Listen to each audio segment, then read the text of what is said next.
बिस्मिल्लाहिर्रहमानिर्रहीम। अस्सलाम वालेकुम डियर स्टूडेंट्स, मैं डॉक्टर अहमद। अच्छा बच्चों, फिजियोलॉजी में लेक्चर नंबर 8 को हम डिस्कस करने जा रहे हैं। और लेक्चर नंबर 8 हमारे पास सेल के बाद हम आ गए हैं टिश्यूज़ के ऊपर। तो सबसे पहले हम डिफ़ाइन करते हैं टिश्यूज़ क्या होते हैं। तो टिश्यू को अगर हम डिफ़ाइन करें तो टिश्यू की डेफिनेशन होती है, ये ग्रुप ऑफ सिमिलर सेल हैं डैट परफॉर्म सिमिलर फंक्शन।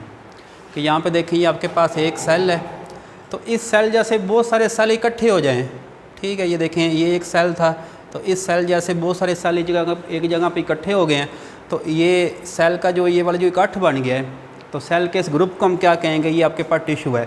अब एक टिश्यू के अंदर जितने भी सेल हैं वो तमाम सेल एक जैसा काम करेंगे, ये आपने बात याद रखनी है। लेकिन अगर हम टिश्यू को एक से दूसरे से कंपेयर करें तो फिर हर टिश्यू का दूसरे टिश्यू से अलग काम होता है। तो हमारी बॉडी में 4 किस्म के टिश्यूज़ होते हैं। एक को हम कहते हैं एपिथेलियल टिश्यू, दूसरे कनेक्टिव टिश्यू होते हैं, फिर मसल टिश्यू होते हैं और लास्ट पे नर्वस टिश्यूज़ होते हैं। तो आज हम बात करते हैं एपिथेलियल टिश्यूज़ की, ठीक है। अब ये वाले जो एपिथेलियल टिश्यू हैं ये हमारी बॉडी में कवर द बॉडी। अब देखें हमारी जितनी भी बॉडी है उसकी ये वाली जो आउटर जो लेयर होती है वो एपिथेलियल टिश्यू की बनी होती है। और फिर देखें लाइनिंग कैविटीज़। अब देखें जिस तरह स्टमक है, हमारा मुंह एक कैविटी, हमारा स्टमक एक कैविटी है, तो हमारी कैविटी की जो इंटरनल लाइनिंग है, मतलब उसकी जो इंटरनल मेम्ब्रेन है वो एपिथेलियल टिश्यू की बनी हुई है। और फिर देखें ट्यूब, जितनी भी हमारी बॉडी में ट्यूब्स हैं, ब्लड वेसल्स हैं, तो उनकी भी जो इंटरनल मेम्ब्रेन है वो किस चीज़ की बनी हुई है, वो एपिथेलियल टिश्यू की बनी हुई है। और फिर देखें हमारे जितने भी ग्लैंड्स हैं, तो ग्लैंड्स के अंदर आपको ये एपिथेलियल टिश्यू नज़र आएगा। और अगर हम एपिथेलियल टिश्यू के फंक्शंस की बात करें तो ये वाला जो एपिथेलियल टिश्यू आपको डिहाइड्रेशन से बचा रहा है। आपकी बॉडी किससे बचा रहा है? डिहाइड्रेशन से।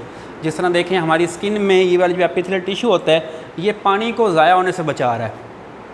इस तरह देखें केमिकल मैकेनिकल जो डैमेज, हमें जो चोट लगती है, ठीक है, जिससे स्किन डैमेज होती है, तो ये चोट के असर से भी आपकी स्किन को बचा रही है। और फिर हमारी बॉडी जितनी भी सिक्रीशंस पैदा हो रही है, हमारे मुंह में सलावा पैदा हो रहा है, हमारे स्टमक में गैस्ट्रिक जूस पैदा हो रहा है, तो जितनी भी सिक्रीशंस हैं ये सारी एपिथेलियल टिश्यू की वजह से पैदा हो रही हैं। और फिर देखें फाउंड इन अब्जॉर्प्शन, हमारी जो फूड एब्जॉर्ब होती है, हमारी फूड आगे वो स्मॉल इंटेस्टाइन से ब्लड में जाती है, ये भी किसकी वजह से जा रही है? ये भी एपिथेलियल टिश्यू की वजह से जा रही है। और फिर ये वाला जो एपिथेलियल टिश्यू है ये हमारे पास 2 तरह का होता है, इसकी 2 टाइप्स होती हैं। एक को हम सिंपल एपिथेलियम कहते हैं और दूसरे को हम कहते हैं स्ट्रेटिफाइड एपिथेलियम। अगर तो सेल की एक ही लेयर हो, देखें एक जैसे सेल है और सेल की एक ही लेयर है, ठीक है। अच्छा, एपिथेलियल टिश्यू में तमाम जो सेल्स होती हैं वो इस तरह क्लोजली पैक्ड होते हैं, मतलब एक दूसरे के साथ क्लोजली रिलेटेड होते हैं, एक दूसरे के बिल्कुल क्लोजली मौजूद होते हैं, नज़दीक मौजूद होते हैं। तो देखें यहाँ पे सिंगल लेयर है आइडेंटिकल सेल की, तो अगर एक ही लेयर हो सेल की तो उसको हम कहते हैं सिंपल एपिथेलियम। लेकिन अगर यही लेयर एक से ज़्यादा हो जाए, ये देखें यहाँ पे एक लेयर है, ये दूसरी लेयर है, ये तीसरी लेयर है, तो several layers of identical cell, तो वो क्या हो जाएगा? वो स्ट्रेटिफाइड एपिथेलियम हो जाता है। तो सिंगल लेयर सेल की हो तो सिंपल एपिथेलियम, लेकिन सेल की लेयर एक से ज़्यादा हो जाए तो उसको हम क्या कहेंगे?